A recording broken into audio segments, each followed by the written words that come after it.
And I'm going to have to get my water. I'm already up here.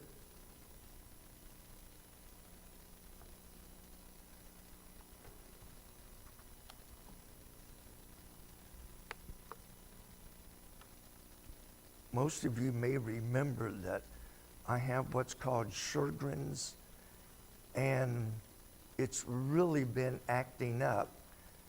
My eyes are real dry, and my mouth is like a guy's mouth full of cotton. So, and I even took some medicine for it before I came out. All right, last week we looked at where people get their world view. We spent a lot of time on that. We showed that children are most gullible. Children will believe almost anything and almost anybody. Children are easily intimidated. That's why for, 15, 20 years, maybe more. Let me see, how old are my kids? Yeah, my oldest is 40. My oldest is 41. So we started when he was about 4 or 5, saying that they need an education that is going to have the Bible as the foundation. And then when we moved up here, and we started that when I was in Texas, we moved up here. I drove a school bus for quite a few years, and I saw firsthand what public school kids do and say. And I would come home, and private school, Christian school tuition was even, let's see, he's 41, first grade would have been 35 years ago. Tuition was expensive. And I would come home some nights after driving the bus, and my wife would say, "We don't have money for tuition this month." And it's like, if I have to get 3 jobs, God will provide. I am not putting them with those kids that I drive the bus for every day. I was cussed out. I was physically hit on the bus. I was physically attacked. I was, you name it, it happened. And you know what? In all those years, we never missed a tuition payment. God always provided one way or the other. Some encouragement there. God always provided. Sometimes it was miraculous. So children are very gullible. I remember we used to live next door to a kid. This was when I was growing up. And we would say, he was about 3 or 4, 5 maybe. "Oh, Mark, go shake a bush." He would literally take that literal, go find a bush and stand there and shake it because somebody said, "Mark, just go shake a bush." He took it literal. He thought they literally meant go shake a bush. Kids will believe almost anything. Do you know there's a boogeyman behind that door?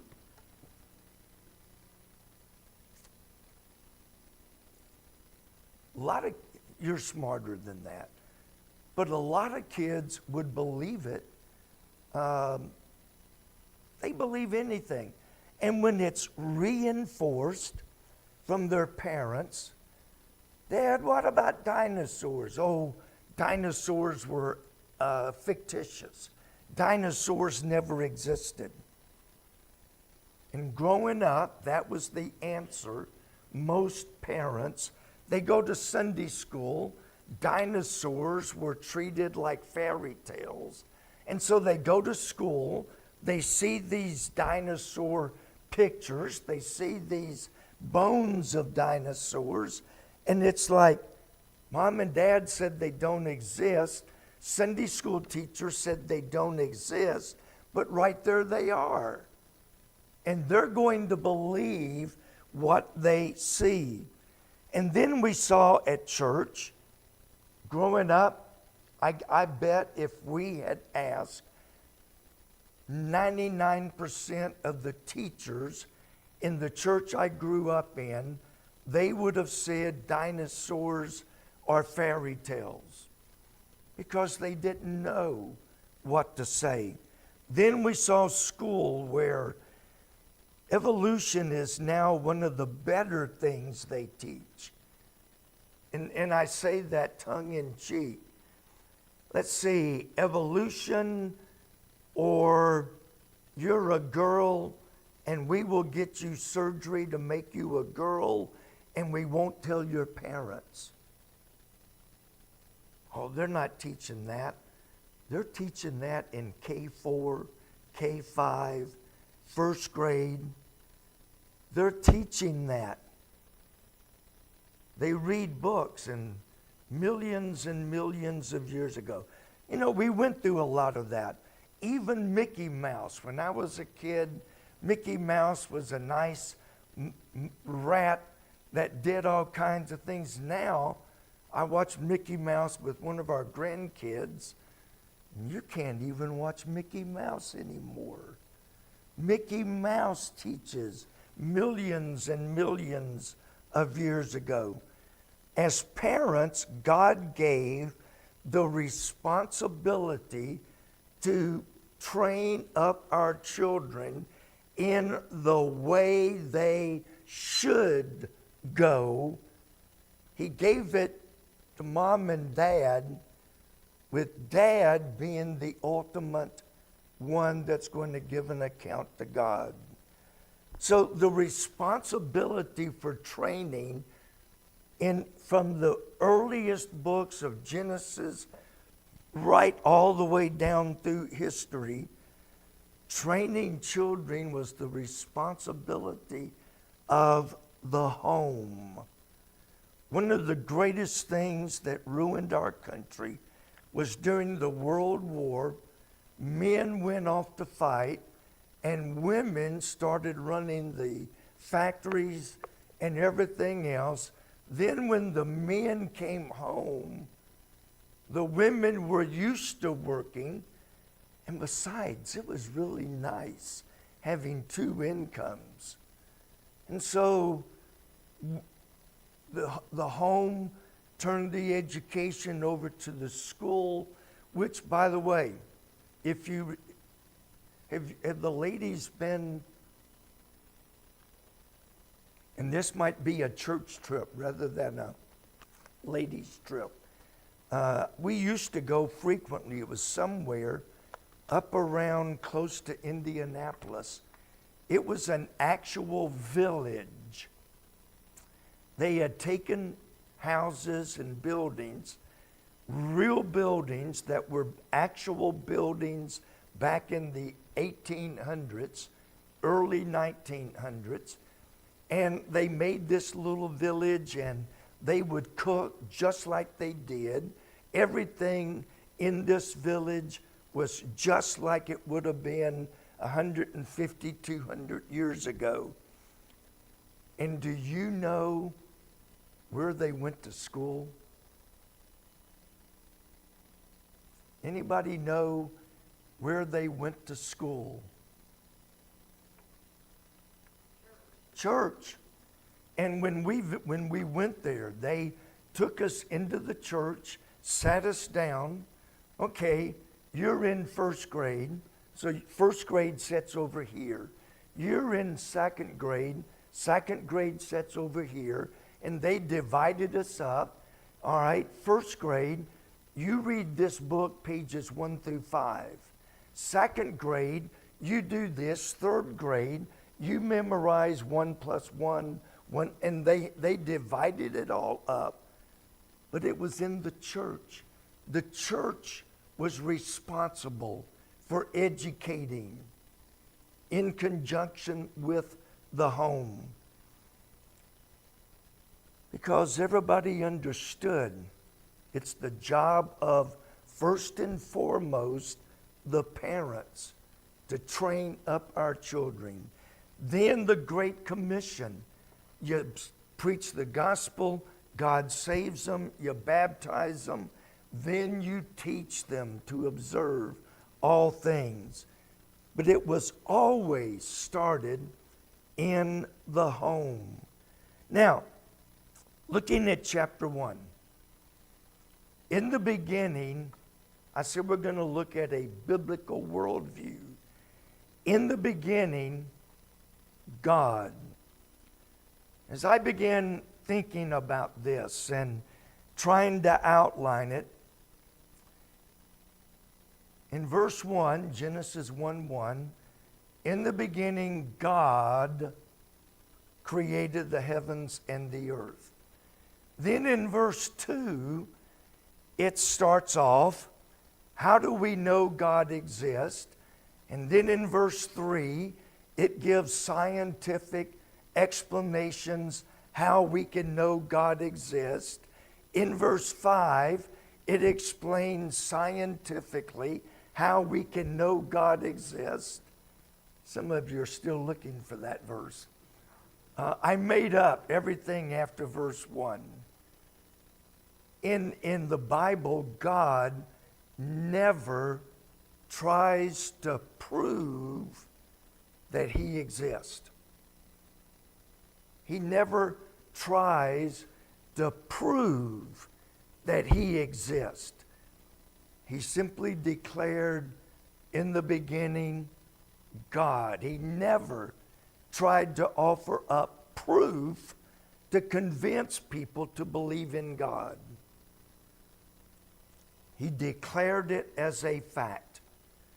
When Moses asked God, "Who shall I tell them sent me?" You tell them, "I am sent you." I am is a phrase that I am like, what was it? Sunday I preached eternity.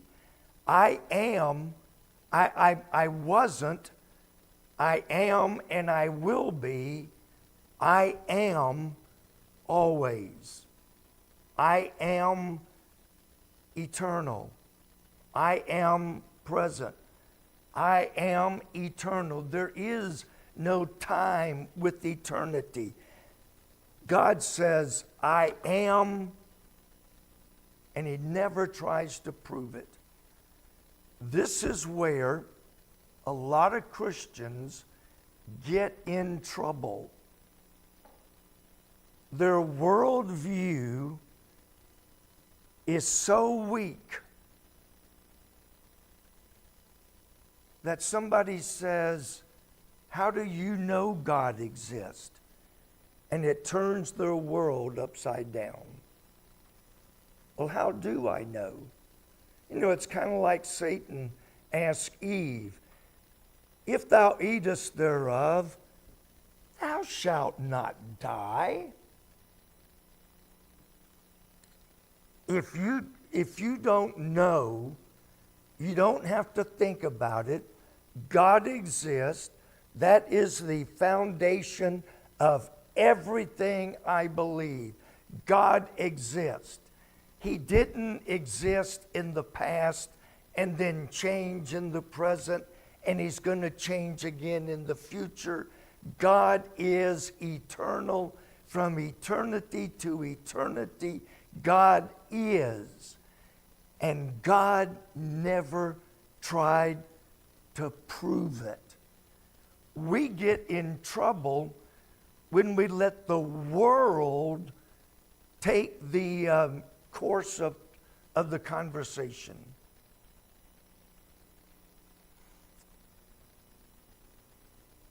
I know this may sound strange, but in high school, I was on the high school speech team. Me speaking.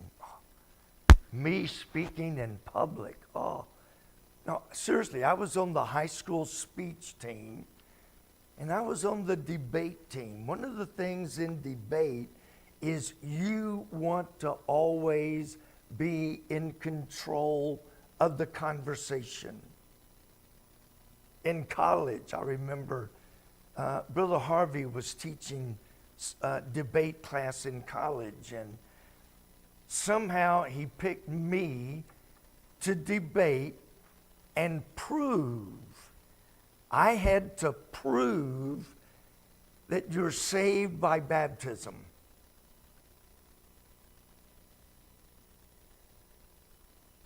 I won the debate, believe it or not, because I took control of the conversation and I kept throwing out things that just got the other guy off track, got him off his direction, got him off of his train of thought. I just kept throwing out thoughts and got him so flustered that he couldn't defend air, let alone, anything else. I made up a verse. Actually, it wasn't a verse. I completely made up a Greek word. Made it up. But I threw it at him. Do you know what this Greek word means? You need to look up this Greek word because it proves you wrong. And he just went berserk. I didn't win on facts. I won on debate. But I took control of the conversation. If the world can get you, prove to me that God exists. It's impossible. So if I start to try to find ways to prove that God exists, I've already lost the battle. I've already lost. Because now I'm going from in the beginning God to, in the beginning, now I'm not sure. So if somebody says, prove to me there is a God, I like what one little guy said, and I don't know if it's true or false, but it sounds good. I hope it's true.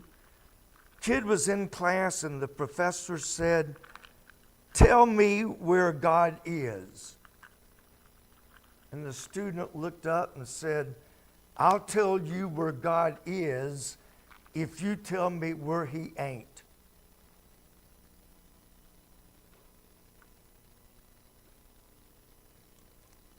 See if these work.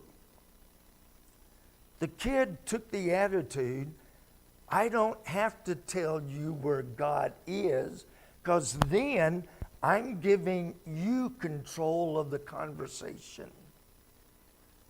Maintain.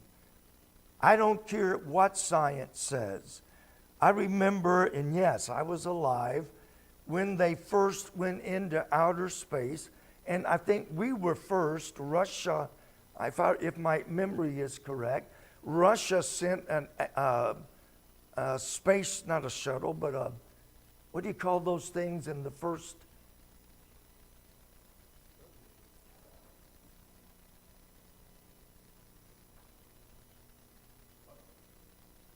I'm sorry. What, rockets. Rockets, okay.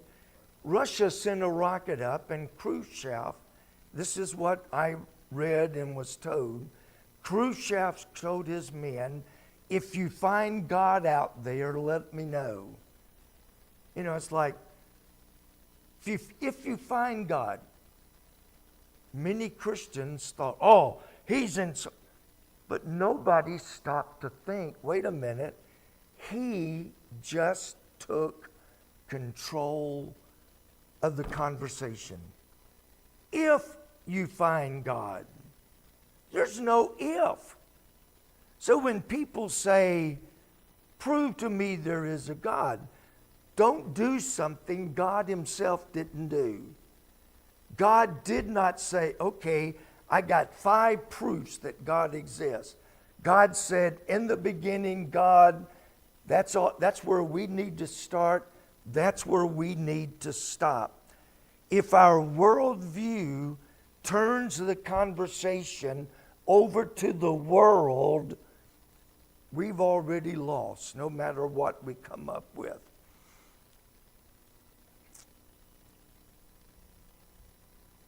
And then it's up to us then to try to prove something that cannot be proved. We take it by faith. And if you start trying to prove it, well, I got to prove God exists. Hebrews says that faith believes in, faith is the substance of things is the evidence of things unseen, the substance of things hoped for. And I may have those reversed. By faith, we believe that the worlds were created. By faith, we believe, and Hebrews goes on and says, we do this by faith. The just shall live by faith.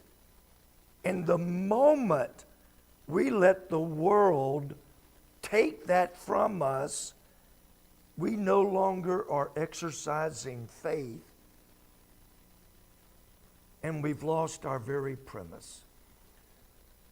My worldview, if I think that there's any way possible, maybe, what if God doesn't exist? Then my worldview is faulty. Moving on. Any doubt about God's existence will affect how we look and think about everything else. If God doesn't exist, why do we have to follow His commandments? If God doesn't exist, why do we have to obey His word? See, that one worldview, in the beginning, God controls how we look at everything else. We may not know or understand all the details of creation, but our faith is unshakable, unbreakable. We are locked in. God created. Well, what about science has proven this? God created. That's all I believe. Well, they'll laugh at me. That's okay. I would rather be laughed at by men than hear God say, "Depart from me, I never knew you." Jesus said, if you're ashamed of me before men, I will be ashamed of you before my Father. So, unshakable. I don't have to prove it. I don't need to prove it. My worldview says, in the beginning, God, I start there, I stop there, I end there. I believe that, and we'll get into this a little more, God created everything in 6 days. And you know what? Yeah, that's number 3. But do I believe that God created everything? Or like the gentleman the other day I told you about, God started creation and then let evolution take over and develop all the different things that we see in here today. Did God say what He meant? Especially when we get into the actual creation. Did God say what He meant? And did He mean what He said? If you don't know the answer to that, well, I believe God said what He meant. But No. God either said what he meant, and he meant what he said, or he's a liar, and my whole worldview just collapsed. All right. Spent a little more time on that than I had planned to. But so many Christians, and I guess that's one reason I spent more time, is people get, I have to be able to prove God exists. No, you don't. You don't have to prove anything. Where did God come from? This is an easy one. Evolutionist says, well, where did God come from? Where did matter come from that you believe came together and created a big planet, and it exploded and, sent out what became stars and Earth? Where did matter come from? You prove to me where matter come from, and then maybe I'll think about proving where God come from. But do not let them twist it around to where the burden of responsibility goes on you. Where did God come from? Where did matter come from? How could God create everything? How could dead matter produce life? And we'll get into that maybe. All right.